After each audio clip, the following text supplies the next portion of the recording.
Hello everybody and welcome back to another video. The Canadiens get an impressive 4-1 victory over the Vegas Golden Knights and extends their win streak to 3 games in a row now. And this is a really impressive win for the Canadiens, and this is a big win considering the fact that we have a really tough schedule going forward throughout the remainder of the month here and going into December.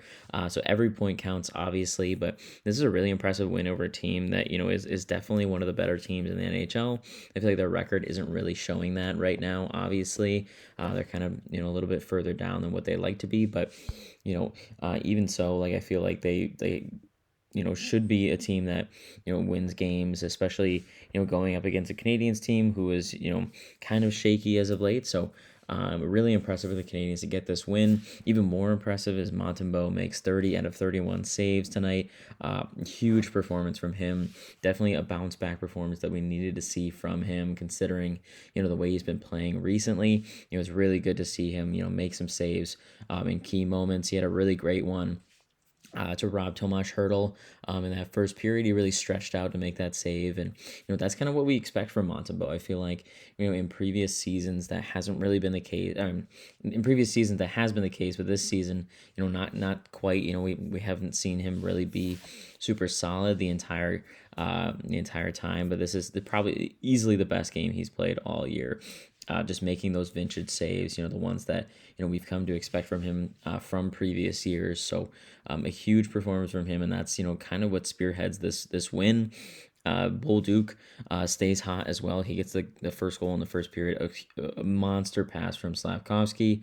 Caulfield gets an assist as well, but Slavkovsky just picks this puck up off the boards and just zips it like right past. There were like 4 Vegas players all clogged up in the slot area, and he gets it through all 4 of them. And Bolduc is just sitting on the back door wide open. And he slots that in. So it's a perfect passing there, perfect execution from Bolduc, and that's exactly a perfect way to start that game, and that's exactly what we need to see from Slavkovsky. So good to see him, picking up where he left off. He's been playing really great. Obviously has not been showing on the score sheet. He had his goal taken away from him, unfortunately, yesterday, but it's good to see him continue to fight forward and, make some good plays. And that was maybe one of the best plays I've seen him make all season. That's an absolute monster pass from him. So that's a great way to go up 1-0, and then Cole Caulfield doubles down with a signature snipe from no man's land, and that's just kind of like it's insane to say, but it's kind of what we expect from Cole Caulfield now. Like anytime he's just like in alone with the puck, like he's just gonna find a hole and put the puck through that hole. Like there was absolutely no room. I mean, obviously there was room, but nobody else in the league thinks to make that shot. Like I challenge you to come up with maybe one other guy who would have the puck in that position and be like, yeah, I'm just gonna like slot it in, over the goalie's shoulder, in, past his ear, like from the goal line, like maybe like Draisaitl is doing that every once in a while. But Cole Caulfield seems to have made a habit out of, finding those open corners and slotting pucks in there, and a really impressive shot from him. Bolduc gets another assist on that one. Carrier with an assist on that one as well. And that's huge. Get some insurance into this game. And like just Cole Caulfield's 14 goal of the season. He's playing unbelievable. I feel like nobody's really talking about him enough. We've kind of taken his goal scoring and stuff for granted over the years, but I feel like in a lot of ways, I feel like Cole Caulfield is playing his best hockey right now than I've seen him play, maybe since he first got into the league in 2020, like 2021 region. I feel like he's really got his legs under him. He's playing physical when he needs to. His stick handling looks great, and obviously his shooting, as we saw today, has been fantastic. And I feel like we're seeing the best version of Cole Caulfield right now, and that's super good to see as the team tries to make a push for the playoffs and beyond. So it's really good to see, especially when as well, like when we see Suzuki kind of playing through injury a little bit, and not necessarily playing his best hockey. It's good to see somebody like Cole kind of step up and play that role as our best player on some nights. You could definitely argue who the best player on the ice is at any given time, but Cole Caulfield is definitely making an argument for being the Canadians' best player on nights, and this is another example where he puts himself in positions to score goals. And yesterday he was playing really well. I'm sorry, and on Wednesday against the Mammoth, he was playing really well, and he beat out like icings and all that kind of stuff using his feet. And I feel like that's something we haven't really seen from him in previous years, and I feel like we're getting a new and improved version of him this year. So it's really good to see. But yeah, he scores that one, a great goal to make it 2-0. Jake Evans gets one. Alexander Texier gets his first point as a Canadian. By just kind of, he didn't really do a whole lot of work on that one. Matheson picks the pocket of Mitch Marner, which is, you love to see that as a Canadiens fan as well. Picks the pocket, gives it up to Texier. Texier all he has to do is just make one more pass to a streaking Jake Evans, and he's off on a breakaway. Just slots that one in, on the underneath the glove, I think it was, and that's a 3-0 game, a huge insurance marker, especially afterwards when Mark Stone scores his goal to make it 3-1. A much better position to be up 3-1 instead of 2-1 in that position. So a great goal from Jake.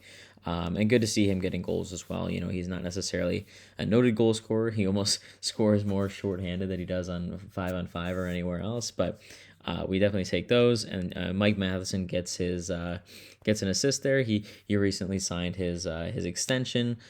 You'll see I made a post about that on my Instagram page. But speaking on Mike Matheson, I think it's a great deal. I think there's a lot of people who really hate on Mike Matheson and don't really appreciate what he brings to this team. But in a lot of ways, like, he's not a flashy guy. He's not.